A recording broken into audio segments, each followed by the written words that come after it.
Rain had not yet fallen, but the sky trembled like it knew something terrible was happening.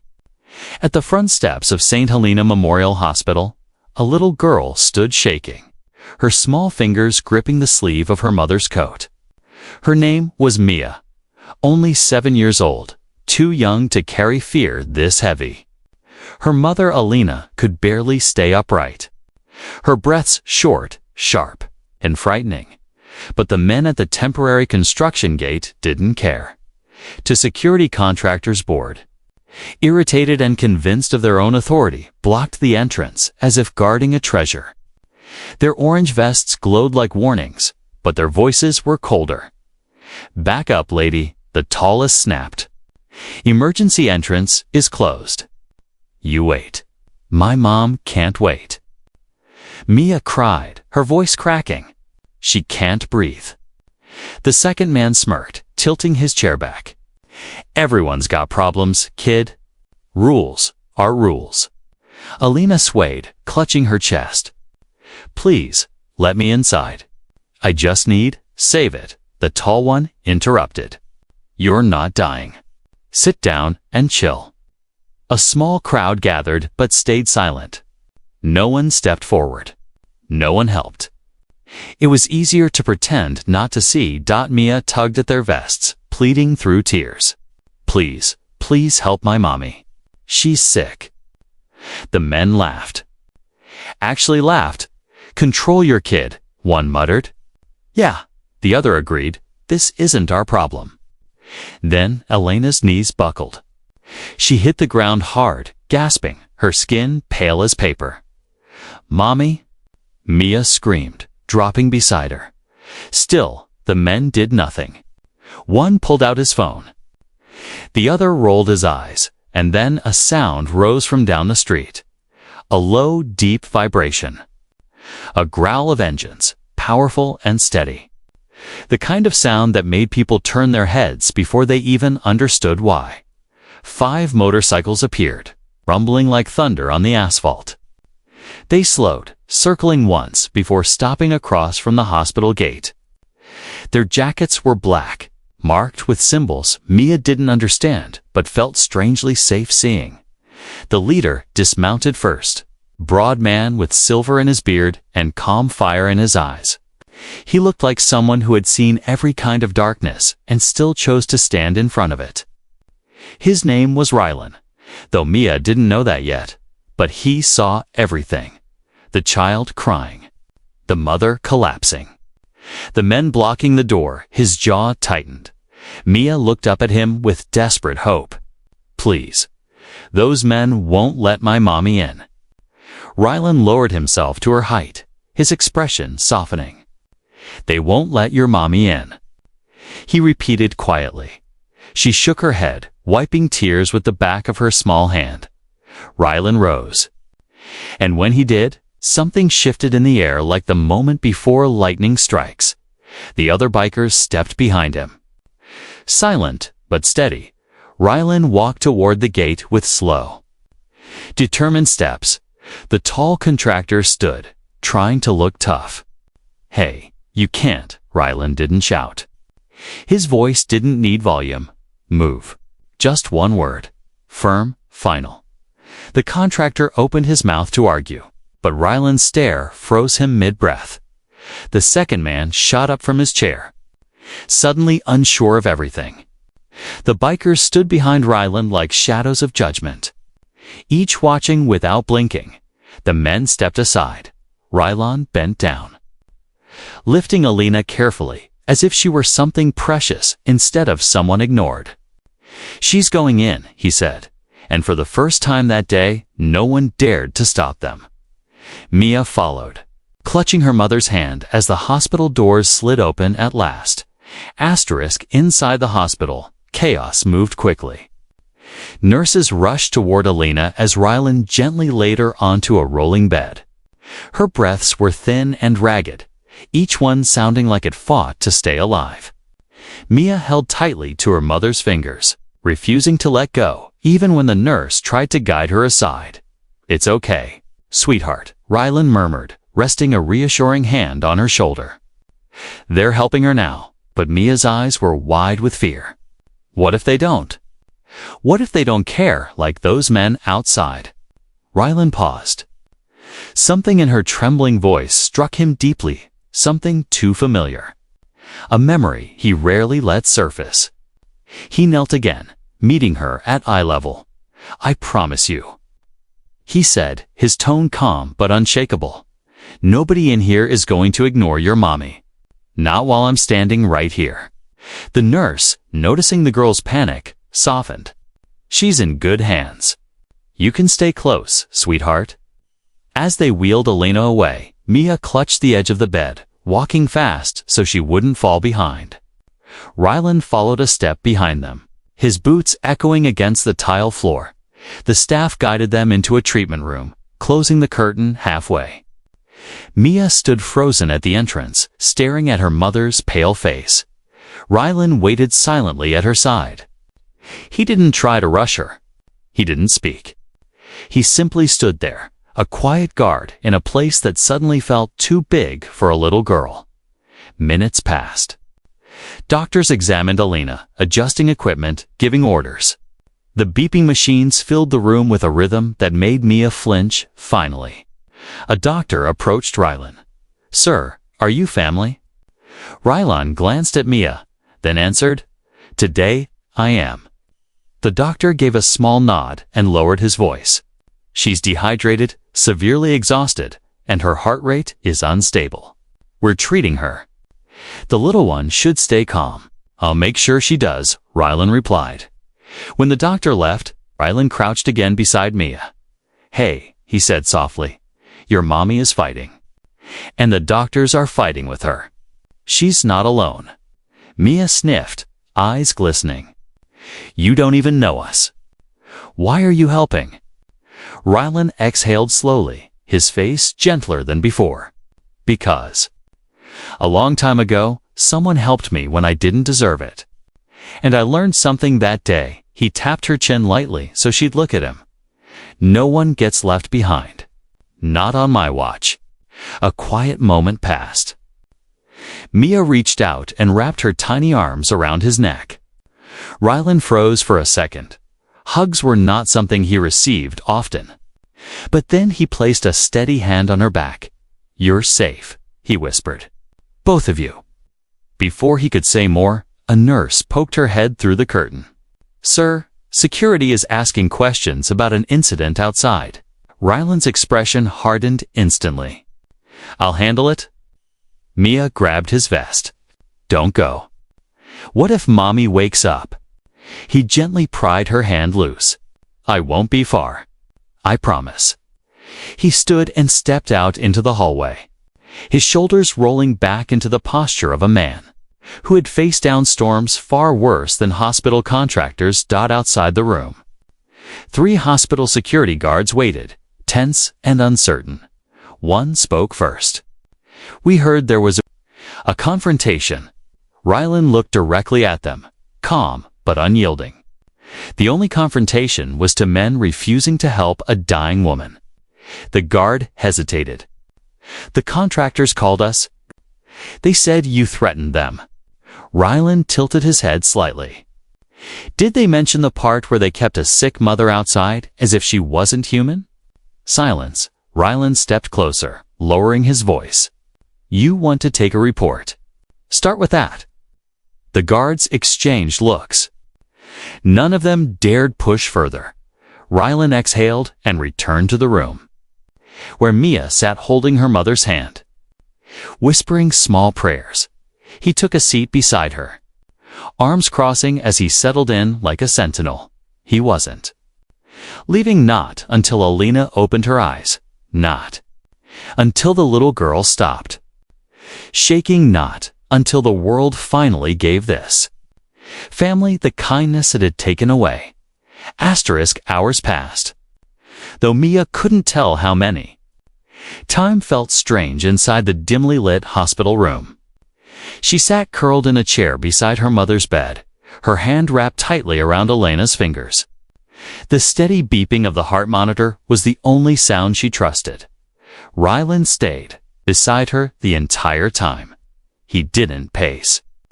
He didn't complain. He just sat there, silent and solid, like a wall built to protect her from everything outside those curtains. Every few minutes, Mia glanced at him to make sure he was still there. Every time, she found his eyes calm, watching over her with the kind of patience she had only ever seen in her mother. Finally, Doctor stepped in, checking Elena's vitals. "Her condition is improving," he said softly. "She's stabilizing." Mia's breath caught. "She's getting better." "Yes," the doctor smiled. "Your mom is strong. She just pushed herself far past her limits." Rylan nodded, as if the doctor had confirmed something he already knew in his gut.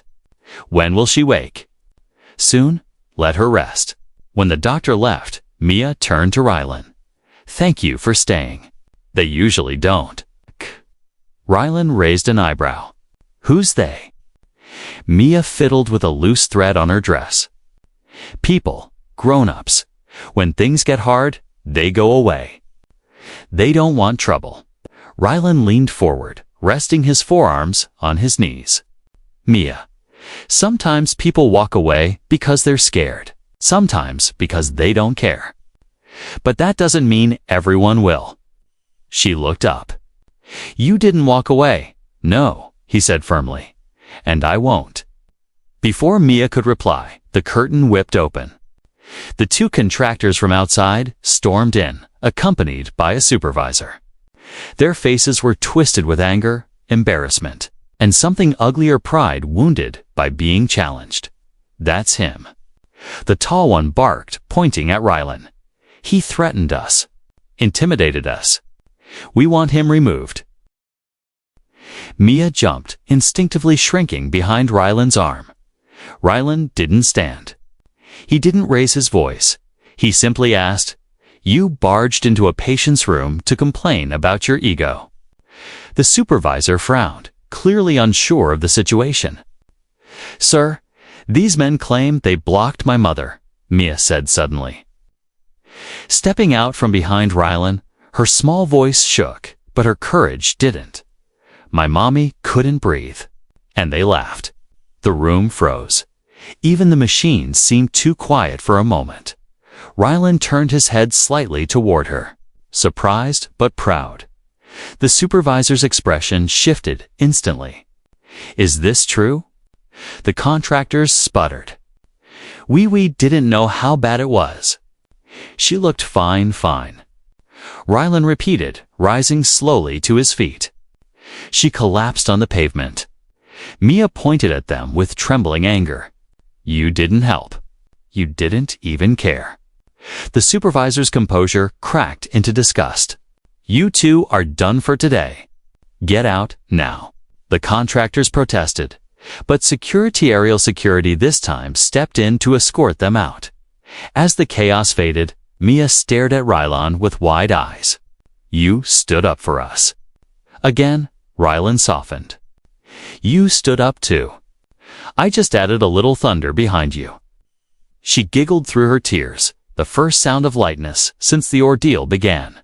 Rylan returned to his seat. "How long have things been hard like this?" he asked gently. Mia gave a tiny shrug. "Mommy works a lot. She's tired all the time. Sometimes she skips medicine so I can eat more." Rylan closed his eyes briefly. That hurt more than any fight he'd ever been in. "Your mom shouldn't have to choose between food and health," he said.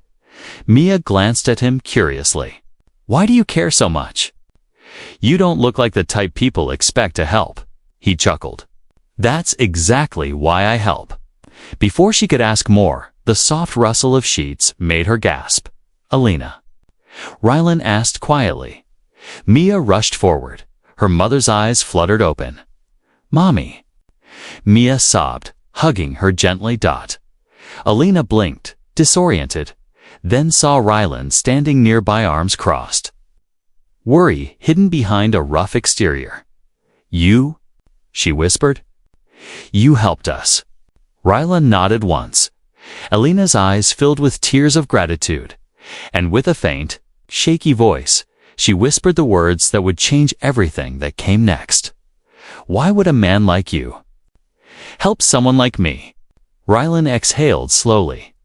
Because someone needed to. Alina lay quietly against her pillow, still weak, but awake enough to understand the weight of what had happened. Her eyes were glassy with exhaustion, yet they stayed fixed on Rylan with a mixture of confusion and gratitude. You didn't even know us, she whispered. Why would you stop? Why would you risk trouble for strangers? Rylan shifted slightly, rubbing a thumb over a faint scar across his knuckles. Some people aren't strangers, he said. Not when they're hurting. Not when they're fighting alone. Mia crawled onto the bed, wrapping her arms around her mother as if afraid she might disappear again. Elena kissed the top of her daughter's head, then slowly looked back at him. You remind me of someone, she said softly. Someone who helped us once before. Rylan's brows lifted. Who? Elena shook her head faintly. Just someone with the same look in their eyes.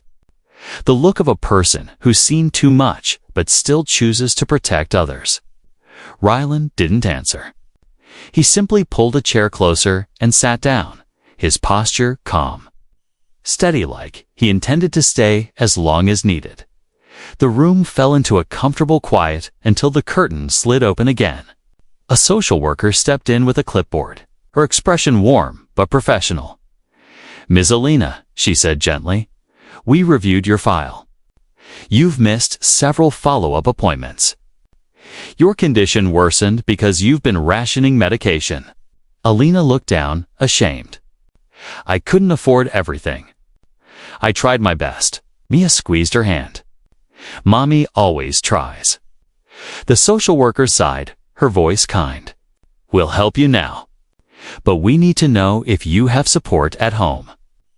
Elena hesitated, glancing at Rylan. I don't want to be a burden. You're not, he said immediately. The social worker blinked, surprised. And you are. Rylan stood, offering a steady, respectful nod. A friend. Someone who won't let them fall through the cracks. Mia smiled at him with a trust that seemed older than her years. Elena breathed in shakily. You don't even know where we live. I'll learn, he said simply. The social worker looked between them, then nodded. All right, Miss Elena, you'll need rest for at least a week. And Mia. She needs someone reliable while your mother recovers. I'm not going anywhere, Rylan said. When the worker left, Elena hesitated, studying him again. Why do you sound so sure? She asked quietly. Why are you treating us like you owe us something? Rylan leaned back against the wall, his eyes shadowed with memories. Because once, a woman not much older than you saved my life. I was 17, lost, angry. She gave me food, kindness, and one sentence I never forgot. Mia tilted her head.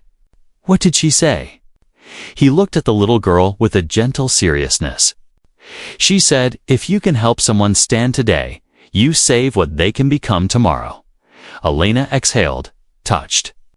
She must have been an angel. Rylan gave a faint, sad smile. She was. I didn't get the chance to repay her. But helping others. It's the only way I know how. Mia reached out and held his hand. Then you're an angel too. He shook his head. No kid. Angels glow. He tugged gently at his leather vest. I'm just a man with a loud motorcycle. Before anyone could respond, a nurse hurried in, breathless. Sir, this might concern you. The two contractors who caused the trouble earlier. They're back. They're outside the hospital making a scene. Mia immediately clung to her mother. Elena's heartbeat monitor quickened. Rylan's jaw tightened. His voice dropped into the calm, steady tone of someone ready to face whatever waited.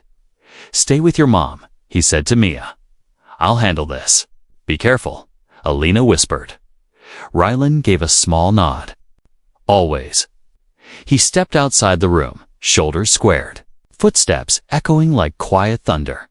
But Mia didn't watch him leave with fear. This time, She watched him with belief because she finally understood.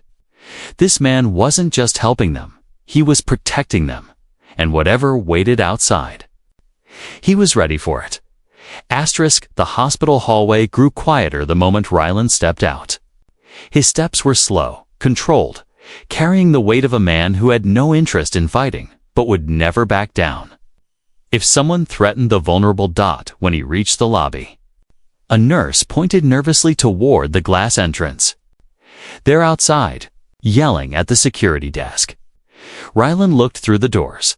The two contractors were pacing near the curb, shouting angrily at a security officer who seemed one question away from giving up.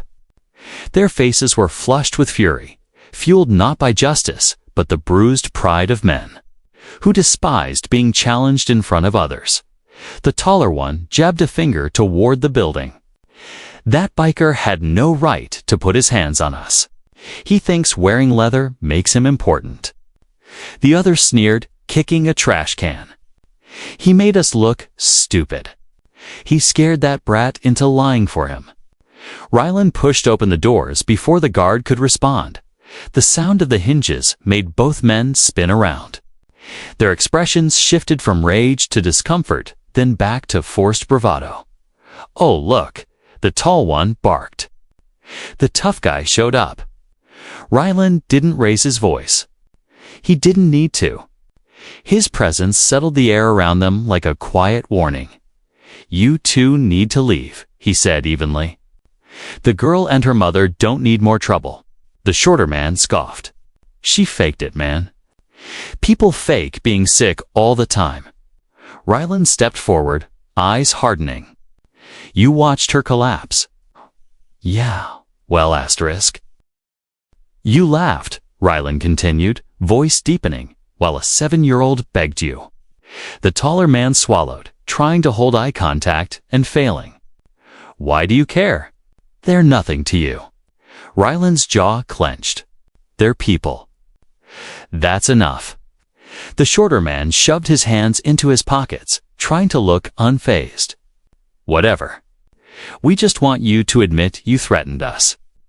"I didn't need to," Rylan said. "Men like you scare yourselves." The tall one stepped in, lowering his voice dangerously. "You think you can just walk in, act like some hero, and everyone will bow to you?" Rylan didn't blink. "I'm not here to be a hero. I'm here to make sure you don't hurt anyone else."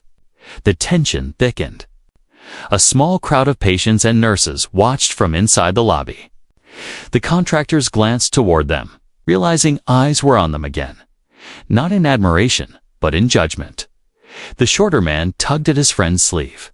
"Dude, let's go. This isn't worth it." "No," the tall one hissed, pride refusing to die quietly. "He embarrassed us. I want him kicked out." Rylan crossed his arms. "If you want me out, you'll have to find someone willing to remove me." At that moment, the roar of engines filled the street. Not one, not two, but several. The sound rolled across the hospital walls like thunder returning for unfinished business. Rylan didn't turn. He didn't need to. The contractors did damned, their faces drained of color. 4 motorcycles pulled up, each rider wearing the same colors as Rylan. They parked in a clean, quiet line, shutting off their engines in perfect unison. The leader, an older man with braided gray hair, swung off his bike and walked over. His eyes landed on Rylan for half a second. "You call?" he asked calmly. "No," Rylan replied. "But good timing." The contractor stepped back instinctively. "These the ones?" The older biker asked, nodding toward the men. Rylan nodded once. "They blocked a sick woman and her child. They're here to cause more trouble." The biker turned to the contractors, expression unreadable. "Gentlemen, I suggest you head home. You've done enough damage today." The tall one tried to speak, but his voice trembled. You can't just show up like this." The older biker shrugged. "Then stop giving us reasons to." The shorter man tugged harder at his friend. We're done. Let's leave. Finally, pride broke under pressure. The tall man cursed under his breath and followed his partner down the sidewalk, disappearing around the corner with one last angry glance. When they were gone, the older biker clapped Ryland's shoulder. You pick interesting places to make friends. Ryland let out a slow breath. Didn't plan to? What about the woman? The older man asked quietly. She going to be all right? Ryland's eyes softened. Yeah, and her kid's tougher than she looks. A moment passed. A moment of understanding between men who knew the world's cruelty far too well.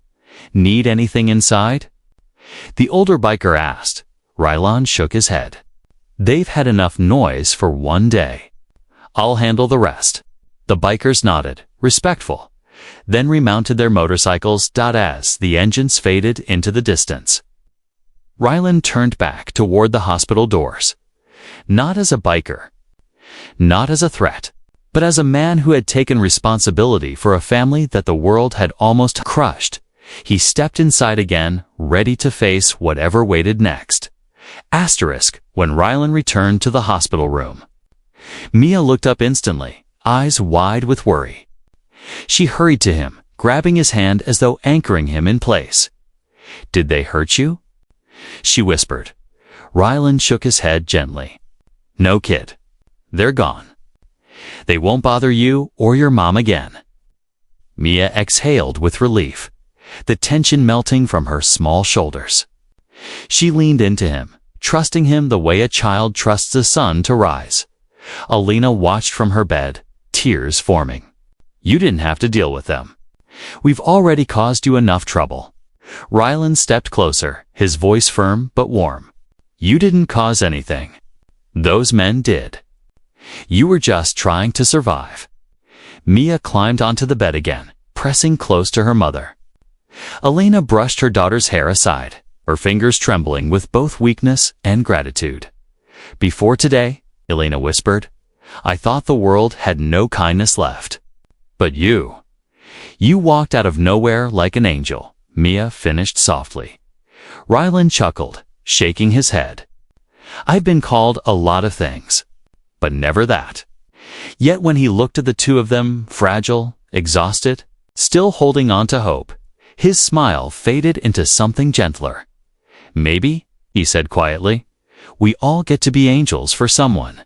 Just for a moment. A nurse entered with final instructions, paperwork, and a few warnings. Alina needed medication, rest, and support things she'd survived without for far too long. Then came the question Mia feared. Does anyone at home help you manage? The nurse asked. Alina lowered her gaze. No. Mia looked at Ryland. But we have him. The nurse blinked, unsure whether to correct the child or accept the truth she saw in Ryland's eyes. Ryland placed his hand over his chest. As long as they need a protector, they've got one. I give you my word. The nurse nodded slowly, moved by the sincerity she felt more than understood. After the staff left, Alina whispered, We don't have money to repay you. Not even a little. Ryland reached into his vest, pulling out a folded envelope and placing it gently on the bedside table. This isn't a debt. It's a beginning. Alina frowned, confused. What is it? For groceries, he said. Medicine. Whatever you need to stand back on your feet. And before you refuse, don't. I'm not saving you. I'm giving you the chance someone once gave me. Mia's eyes sparkled with emotion. Are you going to disappear now, like heroes do in movies? Ryland crouched in front of her, brushing a tear from her cheek. I'm not going anywhere. Heroes disappear. Family stays. Alina covered her mouth, overwhelmed. Why? Why us? Ryland hesitated, then answered with a truth he rarely shared. Because years ago, someone saved me from a place I didn't think I could escape. She was kind, tough.